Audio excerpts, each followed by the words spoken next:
जय हिंद दोस्तों। आप भी अगर DSSS ASO की एग्जाम देने वाले हो या डास ग्रेड की एग्जाम देने वाले हो तो ये वीडियो आपके लिए है। सबसे पहले हम बात करते हैं कि जो DSSS ASO का जो एग्जाम डेट है, आपका एग्जाम डेट रिलीज हो चुका है। तो एग्जाम डेट कब से है उसके बारे में हम लोग बात करेंगे और हमको क्या पढ़ के जाना चाहिए एग्जाम में, और जो इतने दिन बच रहे हैं इतने दिनों में हमको किस चीज़ पर ज़्यादा फोकस करने की ज़रूरत है और हमारी सटीक रणनीति क्या होनी चाहिए, इस वीडियो में हम बात करेंगे। और जो पिछले वीडियो में हमने जो बुक देने का भी वादा किया हुआ था, तो इस वीडियो के लास्ट में हम बताएंगे कि आप लोग बुक कैसे ले सकते हैं और गिव अवे कैसे होगा। ठीक है, अगर चैनल पर नए हैं तो चैनल को सब्सक्राइब कर दीजिएगा और बेल आइकन को दबा दीजिएगा, क्योंकि DSSS से रिलेटेड ही इस पर वीडियो आते रहते हैं। और इससे SSC हो गया, जितने भी सारे एग्जाम है, मतलब कि जो स्टेट लेवल के एग्जाम हो, सॉरी जो सेंट्रल लेवल के एग्जाम हो, उससे रिलेटेड आते रहते हैं। तो देखिए, सबसे पहले हम बात करते हैं आपके कि DSSS का एग्जाम कब से है। देखिए, जो DSSS का जो एग्जाम डेट है आपका, ठीक है, वो है आपका सितंबर से ही स्टार्ट हुआ है। कब से स्टार्ट हुआ है? सितंबर से स्टार्ट हुआ है। आपको हम बता देते हैं, एक मिनट। देखिए, जो DSSS का जो एग्जाम है आपका 21 सितंबर से स्टार्ट हो रहा है और फर्स्ट शिफ्ट में एग्जाम होगा और फिर उसके बाद सेकंड शिफ्ट में एग्जाम होगा। फिर उसके बाद देखिए, जब 21 सितंबर से जब आपका एग्जाम स्टार्ट होगा तो आपका चलेगा कहाँ, कब तक चलेगा? आपका अक्टूबर में, हाँ, आपका अक्टूबर में चलेगा। आपका 18 अक्टूबर तक आपका एग्जाम चलने वाला है। तो मोटा मोटी आप लोग देख के चलिए, इधर 9 और 18, यानी कि 25 दिन के आसपास में एग्जाम चलने वाले हैं। ठीक है, तो आप लोग सटीक रणनीति क्या होनी चाहिए। और आज आपका 25 तारीख है और आपका एग्जाम होने वाला था 21 को। आज से लगभग 24-25 दिन आपके पास बचा हुआ है।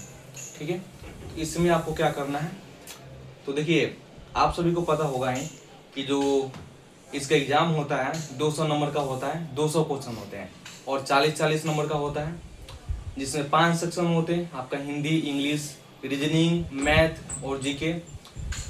तो देखिए, जो इसका जो एग्जाम कराता है, इसका TCS एग्जाम कराता है और TCS एग्जाम का यही पैटर्न रहता है कि जो इसका प्रीवियस ईयर होता है, प्रीवियस ईयर पैटर्न पे ही काम करता है। ठीक है, अगर रीजनिंग के बारे में हम बात करें तो मैंने इससे पिछले भी एग्जाम अभी दिया हुआ था, आप लोग वीडियो में देखे होइएगा, और जो नहीं देखे हैं उसको एक बार आप लोग जाके देख लीजिएगा, उसका एनालिसिस आपको देखने को मिलेगा। जो आपका रीजनिंग है, रीजनिंग में आपका जो सिटिंग अरेंजमेंट है आपका बहुत ज़्यादा देखने को मिला है। आपका जो कोडिंग का सवाल है वो भी काफ़ी अच्छा लेवल का आ रहे हैं। तो रीजनिंग में जो 2 सेक्शन होता है ना, सेक्शन 1 और सेक्शन 2, एक तो 20 क्वेश्चन होते हैं। जो 20 क्वेश्चन कंपेरिजन देखा जाए तो इजी है, और जो 20 क्वेश्चन है वो मतलब कि मॉडरेट टू हाई लेवल का है, उसमें टाइम टेकिंग ज़्यादा होता है। लेकिन जो मैथ है, मैथ में आपका एक में जो है कैलकुलेशन थोड़ी सी हार्ड थी, बाकी जो दूसरा सेक्शन है उसमें ज़्यादा आपका दिया हुआ था मेंसुरेशन 3D करके 2D करके, तो आप उसे 7 और 11 के नियम पर, यानी कि जो इंडिविजुअलिटी का विभाजता का नियम होता है, आप लोग उस पर भी करके आप लोग बना सकते हैं। लेकिन आपको प्रॉपर कंसेप्ट पढ़ के जाने की ज़रूरत है। और जीके जीएस में बात करें तो देखिए, आपको भी पता है कि 20-20 सेक्शन होता है, मतलब 20-20 क्वेश्चन होता है 2 सेक्शन में। जो 20 सेक्शन वाला, जिसमें सेक्शन फर्स्ट था, वो काफ़ी ज़्यादा ईजी था। उसमें आपका हिस्ट्री हो गया, पॉलिटी हो गया, ठीक है, उसके बाद में इकोनॉमिक्स हो गया और जियोग्राफी हो गया। उसे नॉर्मल सवाल देखने को मिला था और देखने को आता भी है। आप लोग प्रीवियस ईयर जब आप लोग एनालिसिस करिएगा तो आपको पता चलेगा जो उसका जो जीएस का जो सवाल होता है वो मतलब कि इजी होता है, आपका हिस्ट्री पॉलिटी ये सब देखा जाए तो। लेकिन वहीं जो सेक्शन सेकेंड है, जिसमें आपका 12 से 13 क्वेश्चन जो है आपका सिर्फ करेंट अफेयर के आ रहा है, तो आपको करेंट अफेयर अच्छा से पढ़ के जाने की जरूरत होगा। जो अभी जो एग्जाम हुआ था MTS वाला, उसमें आपको नवंबर से लेके और आपको अप्रैल तक पूछा जा रहा था। तो ये जो एग्जाम होने वाला है आपका सितंबर में स्टार्ट होने वाला है, तो मैं ही आपको मतलब कि सजेशन देंगे कि आप लोग नवंबर से लेके, ठीक है, आप लोग पढ़िए, सितंबर तक आप लोग पढ़ लीजिए।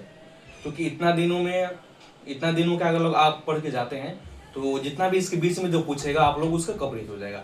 आपको खेल पे ज़्यादा फोकस करने की ज़रूरत है, जो पुरस्कार मिल रहा है उस पर फोकस करने की ज़रूरत है, जो सरकार अभी योजनाएं चला रहे हैं उस पर फोकस करने की ज़रूरत है। और एक क्वेश्चन जो आता है ना आपका थीम से रिलेटेड आ जाता है, और जो आपका डे से रिलेटेड आ जाता है, डे एन इवेंट से रिलेटेड आ जाता है, तो आपको उस पर फोकस करके जाने की ज़्यादा ज़रूरत है। अब देखिए, अगर हिंदी के बारे में हम बात करते हैं तो हिंदी एकदम आपको नॉमिनल पूछता है। हिंदी में ज़्यादा आपको टाइम देने की ज़रूरत नहीं है। आप कोई भी टीचर से एक बार आप पढ़ लेते हैं या आप नॉर्मली आप बुक भी पढ़ लेते हैं तो आपका हिंदी इजीली क्लियर हो जाएगा। हिंदी में देखिए जो आपका आ रहा है, आपका प्रवाची शब्द आ रहा है, विलोम शब्द आ रहा है, समानार्थी शब्द आ रहा है, वो सब थोड़ा इजी लेवल का आ रहा है। लेकिन जो गद्यांश है, जो पद्यांश है, वो थोड़ा सा आपका मॉडरेट भी नहीं कर सकते, इजी से थोड़ा सा आपको कर थोड़ा सा सोचने पर मजबूर कर देगा आपको। बाकी इंग्लिश के बारे में हम बात करते हैं। अगर आपको इंग्लिश में अगर अच्छा स्कोर करना है, क्योंकि इंग्लिश सबसे लास्ट सेक्शन में दे रहा है, इंग्लिश क्या दे रहा है, लास्ट सेक्शन में दे रहा है, और इधर से जाते जाते जाते आपका टाइम मतलब कि एकदम कम पड़ जाएगा, तो आपको इंग्लिश में आपको सुपर फास्ट होना पड़ेगा। इंग्लिश में देखिए एक्टिव पैसिव नरेशन, ठीक है, डायरेक्ट इनडायरेक्ट, आप लोग सवाल मतलब कि इसका कॉन्सेप्ट बहुत अच्छा से पढ़ लीजिए, क्योंकि इसमें ज़्यादातर जो सवाल आ रहे हैं ज़्यादातर इसी से क्वेश्चन आ रहे हैं। और आपका 3 दे रहा है, आपका पैसेज दे रहा है, यानी कि कॉम्प्रिहेंशन दे रहा है।